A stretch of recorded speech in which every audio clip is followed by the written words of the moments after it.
नमस्कार दोस्तों, मेरा नाम है प्रदीप चौहान। बात समझनी है तो पूरी सुननी होगी। चलिए, बात शुरू करने से पहले मैं आपको कुछ याद दिलाता हूँ। राहुल ने सर जो ये अमीरी गरीबी की बात की, कौन राहुल? याद है ये कौन राहुल? बहुत मजाक बनाया गया था इसको लेके, कौन राहुल। वक्त ने जब बदला लिया तो ऐसा लिया कि इस कौन राहुल के कुछ दिनों बाद ही दुनिया को पता लग गया कि कौन राहुल। और आलम यह है कि आज वो कौन राहुल इतना दिलो दिमाग पर छा गया है कि उस कौन राहुल ने पूरी बीजेपी को सड़क पर लाके खड़ा कर दिया है। जी हां, पूरी बीजेपी आज की डेट में सड़क पर है।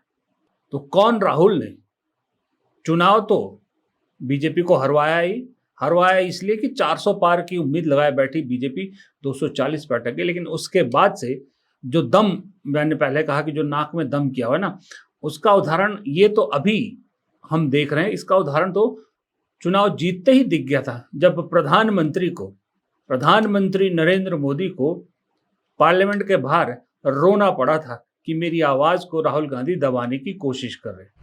कि पार्लियामेंट के नए संसद गठन होने के बाद जो पहला सत्र था, 140 करोड़ देशवासियों ने बहुमत के साथ जिस सरकार को सेवा करने का हुक्म किया है देशवासियों ने, उसकी आवाज को कुचलने का अलोकतांत्रिक प्रयास हुआ।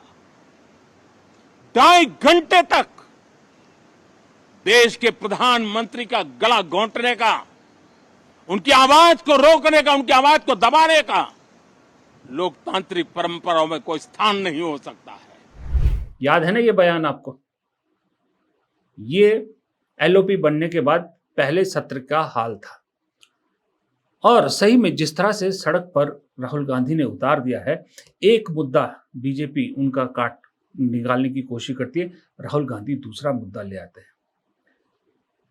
आज की डेट में वोट चोर का नारा किस कदर बुलंद हो चुका है, इसका उदाहरण अगर आपको देखना है तो उत्तराखंड की तरफ जाइए। उत्तराखंड में जो जेनजी युवा सड़क पर उतरे हुए हैं, लगातार रोष प्रदर्शन कर रहे हैं, पेपर चोर के नारे लगा रहे हैं, पेपर जो लीक हो रहे हैं उसके खिलाफ है। वहां पर देखिए जो राहुल गांधी का वोट चोर गद्दी छोड़ का नारा है, वो किस तरह से 2 शब्दों के हेर फेर से गूंज रहा है और बड़े जबरदस्त तरीके से गूंज रहा है।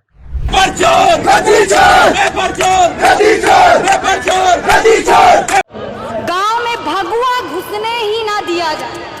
इनको बोले झंडा हमारे हाथ में दो और भगवा अपने हाथ में वापस लेके जाओ, क्योंकि हमारे संविधान में हमें सिखाया है कि सिर्फ हिंदू धर्म सर्वोपरि नहीं है, भारत के समस्त धर्म सर्वोपरि है। हम हिंदू धर्म के नाम पे बेवकूफ नहीं बनने वाले, क्योंकि सरकार अंधभक्त मत होइए, क्योंकि सरकार हिंदू धर्म के नाम पे हमें बेवकूफ बना रही है। मैं तो एक गुजारिश करती हूँ कि हमारे शहीद तिरंगे में लिपट के आते हैं, इन नेताओं को भगवा में लिपट के भेजो, तब इनको औकात पता चलेगी कि ये भगवा समझ के हमें बेवकूफ बना रहे हैं। देखा आपने, और देखा इन युवाओं की बातचीत में कैसा गुस्सा भरा हुआ है। आज के युवा किस कदर इस सरकार से नाराज हो गए। वो बीजेपी के नेता जो अपनी बपौती समझ बैठे थे शासन करना, जो लोगों को, आम लोगों को क्या समझते थे ये बताने की जरूरत नहीं है, आज वो गली गली, बाजार बाजार जाकर प्रधानमंत्री के लिए शुभकामनाएं मांग रहे हैं।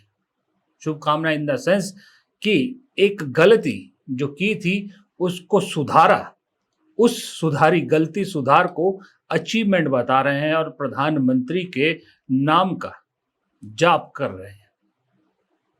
वो गलती थी जीएसटी को ठीक करना।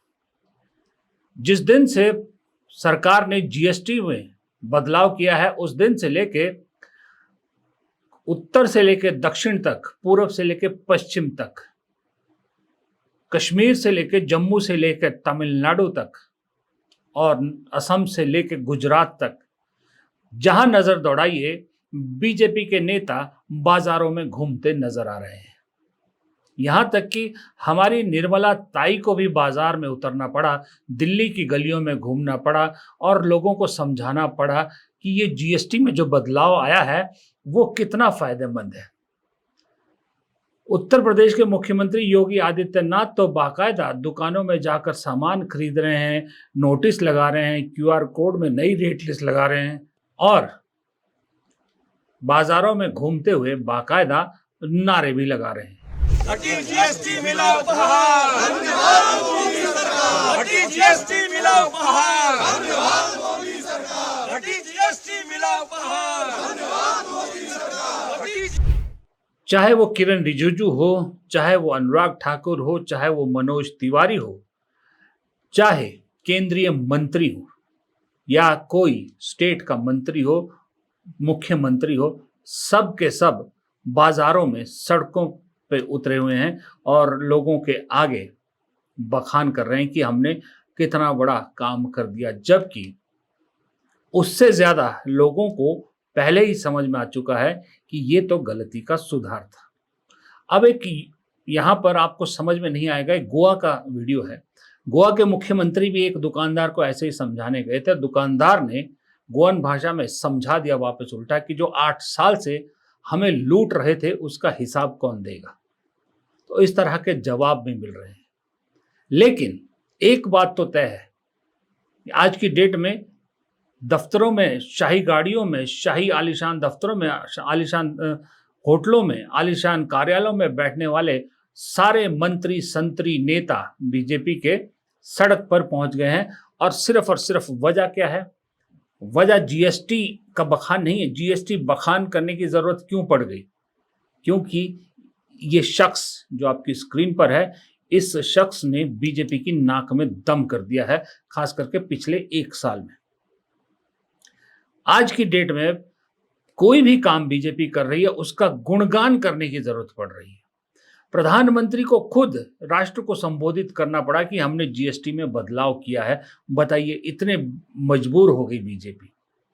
और राहुल गांधी ने अब तक, ये देखिए आपकी स्क्रीन पर है, ये सारी बातें कही थी और ये सारी बातें सिरे से सब सच साबित हुई है। ये असर इसी चीज का है कि राहुल गांधी की ये सब बातें जो सच साबित हुई है, अब राहुल गांधी ने कुछ और भी कहा है।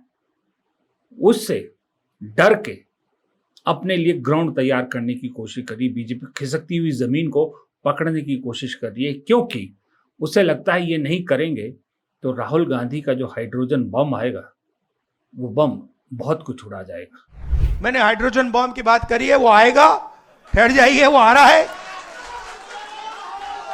वो आएगा।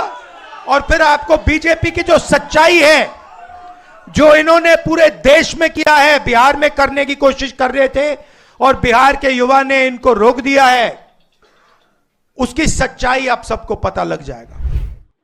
उधर लद्दाख में क्या हुआ ये आपने देखा, लेह में क्या हुआ। आगजनी की घटना को कोई जो है, हम लोग कोई इसकी प्रशंसा नहीं कर सकते, उसकी भर्त्सना करते हैं। मैं भी भर्त्सना करता हूं कि जो हुआ वो नहीं होना चाहिए था, लेकिन साथ ही ये जानना भी जरूरी है ना कि ये हुआ तो क्यों हुआ। अपनी गलती मानने की बजाय अब सोनम वांगचुक के खिलाफ सीबीआई को छोड़ दिया गया है। सुना है सीबीआई अब उनके पीछे लग गई है। सोनम वांगचुक को देशद्रोही करार देने में पूरा आईटी सेल, पूरा प्रोपेगेंडा सेल जुट गया है। कोई पाकिस्तान से लिंक बता रहा है, कोई कांग्रेस से लिंक बता रहा है, कोई कहीं से बता रहा है।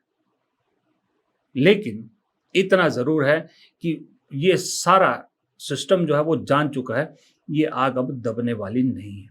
इसीलिए प्रधानमंत्री आजकल आप देख रहे होंगे लगातार नई नई योजनाओं की घोषणा कर रहे हैं, नए नए प्रोग्राम्स की घोषणा कर रहे हैं। 11 साल से सत्ता में हैं आप, तब आपको ये सारे प्रोग्राम याद नहीं आए। अब प्रधानमंत्री लगातार जोर दे रहे हैं कि स्वदेशी पे जोर दीजिए, स्वदेशी के बारे में बातें करते हैं, भारत में बना सब कुछ है। पहली बात तो खुद जब तक स्वदेशी पहनना शुरू नहीं करेंगे प्रधानमंत्री जी, आपकी बात पे कोई विश्वास नहीं करेगा। और दूसरी बात, 11 साल बाद याद आ रहा है आपको ये सारी चीजें। 11 साल तक आपने फिर सरकार चलाई, तो किस चीज की सरकार चलाई, कैसी सरकार चलाई? आज 11 साल बाद जब जमीन हिल रही है पूरी तरह से आपकी, तो आपको सब याद आ रहा है। अब तो हालत यह है कि नेहरू का जो नेहरू नाम की छतरी होती थी उससे बचाव हो जाता था, अब वो छतरी भी काम में नहीं रही। लेकिन इस देश की बदकिस्मती देखिए कि अब नेहरू को बदनाम करने के लिए सेना को बीच में कर दिया गया है। हमारे सेना के जो सीडीएस है, सेनाओं के जो प्रमुख हैं अनिल चौहान, बड़ा अजीब सा एक बयान उन्होंने दिया। वो कह रहे हैं कि 1962 में पंडित नेहरू ने चीन के साथ जब युद्ध हुआ था तो एयरफोर्स को लड़ने की इजाजत नहीं दी थी, दी होती तो हालत कुछ और होती, जैसे अभी ऑपरेशन सिंदूर में हुआ। अब ऑपरेशन सिंदूर की सच्चाई तो ना ही खुलवाएं तो ज्यादा बेहतर है। लेकिन अब नेहरू को बदनाम करने के लिए सेना का भी इस्तेमाल होने लगा। इससे नीचे कहीं कोई गिर सकता है क्या? किसी ने ठीक लिखा था सोशल मीडिया पे, मैं बहुत एग्री करता हूं कि नेहरू ने या खुद लिखी या नेहरू के बारे में लिखी गई या नेहरू का कुछ कंट्रीब्यूशन है, कुल मिला के 80 से ज्यादा किताबें हैं, 80 से ज्यादा किताबें हैं जो नेहरू ने या तो लिखी है या नेहरू के बारे में। उन किताबों में अगर कोई 10 किताबें भी पढ़ ले ना तो उसको समझ में आ जाएगा नेहरू क्या थे। और इस देश को मालूम नहीं है कि नेहरू ने जितनी किताबें लिखी हैं या नेहरू पे जितनी किताबें लिखी गई है, उनकी जो रॉयल्टी आती है ना, वो रॉयल्टी सारी केंद्र सरकार के ट्रेजरी में जाती है। गांधी परिवार 1 रुपया नहीं लेता उससे। और उसी नेहरू को दुनिया के 80 देशों में उनकी मूर्ति स्थापित है और उनको अलग अलग यूनिवर्सिटी में उनकी बुक्स को पढ़ाया जाता है। दुनिया भर के तकरीबन 140 यूनिवर्सिटीज की बुक में लाइब्रेरी में नेहरू की किताबें हैं, नेहरू को पढ़ा जाता है।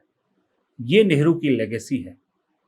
11 साल में निचोड़ के खुरच के थक गए, लेकिन नेहरू की लेगेसी कम होने की वजह बढ़ रही है। तो अब सेना का इस्तेमाल किया जा रहा है, ये बड़े शर्म की बात है। लेकिन ये सारी चीजें आप यूं कह सकते हो कि कुछ वक्त की हैं और ये सारी फ्रस्ट्रेशन की निशानी है। और फ्रस्ट्रेटेड आदमी तभी होता है जब उसे लगता है अब उसके पास कोई चारा बचा नहीं है, तो वो चिड़चिड़ाता है, फ्रस्ट्रेट होता है। लोग आज की डेट में मजाक बनाने लगे हैं। आपको एक छोटा सीन दिखाता हूं। देखिए, उत्तराखंड की रामलीला तक में पेपर चोर का वो जिक्र आ गया। सुनने में आ रहा है उत्तराखंड में पटवारी का पेपर भी लीक हो गया है। महाराज, मैं तो ये अभी सुन रहा हूँ महाराज। आपने सुना? मैंने तो भरा ही नहीं था महाराज। अरे आकम सिंह नाम है बल उसका, मिलेगा तो बता देना। हाँ? ठीक है महाराज, बताइए आप महाराज। अपनी कुछ ऐसे मजाक उड़ाया जा रहा है। उत्तराखंड बीजेपी का गढ़ माना जाता है। पिछले 3 बार से सरकार लगातार उनकी आ रही है। बहुत कुछ, क्योंकि हिंदुओं के इतने धार्मिक स्थल है, वहां पर इतनी यात्राएं होती है, तो वो अपनी बपौती समझ चुके थे बीजेपी वाले उत्तराखंड को। अब जब कोई जवाब नहीं मिल रहा पेपर लीक का, तो उत्तराखंड के मुख्यमंत्री एक नया शगुफा ले आए हैं। वो कह रहे हैं कि यहाँ पेपर चोरी या नकल जिहाद, पेपर चोरी जिहाद, ऐसा कुछ बोला उन्होंने। हर चीज को जिहाद से जोड़ना आदत हो गई। अब इनसे रहा नहीं जाता इस चीजों से। दोस्तों, दिक्कत यह है इनकी कि अब आगे रास्ता बंद दिख रहा है, सुरंग का दूसरा सिरा बंद दिख रहा है, आगे रोशनी कहीं नजर नहीं आ रही। इसलिए प्रधानमंत्री दूसरों को तो कहते हैं कि चुनावी रेवड़ियों या रेवड़ी की राजनीति से दूर रहिए, खुद बिहार के लिए रोज नई नई रेवड़ियां फेंक रहे हैं। कभी 10,000 महिलाओं के लिए देने की बात कर रहे हैं, कभी कोई योजना दे रहे हैं, कभी कुछ दे रहे हैं, कभी कुछ दे रहे हैं। दूसरों के लिए कोई रूल, दूसरों के लिए सारे रूल है, इनके लिए खुद के लिए कोई रूल नहीं है। लेकिन हर चीज का एक वक्त आता, हर चीज का एक अंत आता है। जैसे संविधान खतरे में ने इनकी जो एक गाड़ी थी, चुनावी गाड़ी, उसको ब्रेक लगा दी, उसी तरह से राहुल गांधी के वोट चोरी के मुद्दे ने पूरे देश में एक माहौल खड़ा कर दिया है।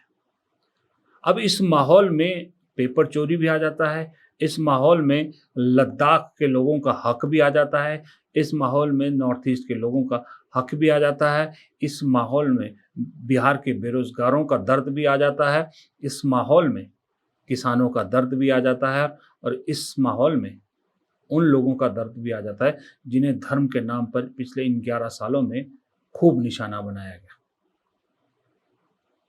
यही तो एक लीडर ऑफ अपोजिशन का काम होता है ना, यही तो एलओपी करता है ना, कि सरकार को कटघरे में खड़ा कर देता, सरकार की नाक में दम कर देता है।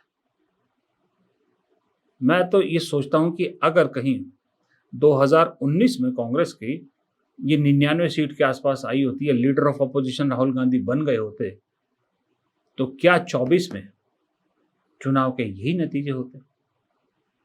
क्योंकि ये चीजें तो खुल जाती, क्योंकि राहुल गांधी ने 2024 में जब लीडर ऑफ अपोजिशन का पद संभाला है, उसके बाद की राहुल गांधी की राजनीति और उससे पहले की राजनीति में दिन रात का फर्क है। पहले राहुल गांधी सिर्फ कांग्रेस के नेता थे, एलओपी बनते ही वो मानते हैं, खुद कहते हैं कि मैं पूरे विपक्ष का नेता हूं, इसलिए उनकी राजनीति बदल गई, और राजनीति बदलने के साथ साथ उनकी टीम को भी बधाई देनी पड़ेगी, खासकर के सोशल मीडिया की टीम, उनकी रिसर्च टीम, जो नए नए मुद्दे और विद प्रूफ, ऑथेंटिक प्रूफ के साथ लेके आती है, जहां पर बीजेपी के पास उनके सवालों के जवाब नहीं होते। ऐसे मुद्दे आज की डेट में ला रही, इसलिए संबित पात्रा जैसे नेता नेपो किड राहुल गांधी को कह रहे हैं। अभी भी इतने साल बाद भी लोग अब ये सारी चीज़ों से बाहर निकल गए, वो अभी भी नेपो किड कह रहे हैं। फिर अपनी तरफ क्यों नहीं देखते, मुझे नहीं मालूम। आपके बीजेपी में नेपो किड्स की एक पूरी फौज है, पूरी पलटन है नेपो किड की, अनुराग ठाकुर से लेकर जय शाह तक, पीयूष गोयल से लेकर ज्योतिरादित्य सिंधिया तक पूरी फौज है। वहाँ नेपो किड नहीं होते, नेपो किड सिर्फ राहुल गांधी है। और मज़े की बात यह है कि सबसे बड़ी अचीवमेंट जो राहुल गांधी की है, वो अचीवमेंट ये है कि जो राहुल गांधी को जो पप्पू कहते हैं ना, आज जनता उन्हें खुद पप्पू साबित कर देती है। सबसे बड़ी बात यह है कि बीजेपी वाले अब पप्पू कहने से बचते हैं। कुछ भी कह लेंगे राहुल गांधी को, लेकिन पप्पू कहने से बचते हैं। ये राहुल गांधी की सबसे बड़ी कामयाबी है पिछले 1 साल में। फिलहाल इस वीडियो को यहीं खत्म करता हूँ। वीडियो पसंद आए तो लाइक कीजिएगा, शेयर कीजिएगा, और कमेंट बॉक्स में आपकी राय बेहद ज़रूरी है। चैनल को सब्सक्राइब नहीं किया है तो प्लीज़ चैनल को सब्सक्राइब जरूर कीजिएगा। नमस्कार।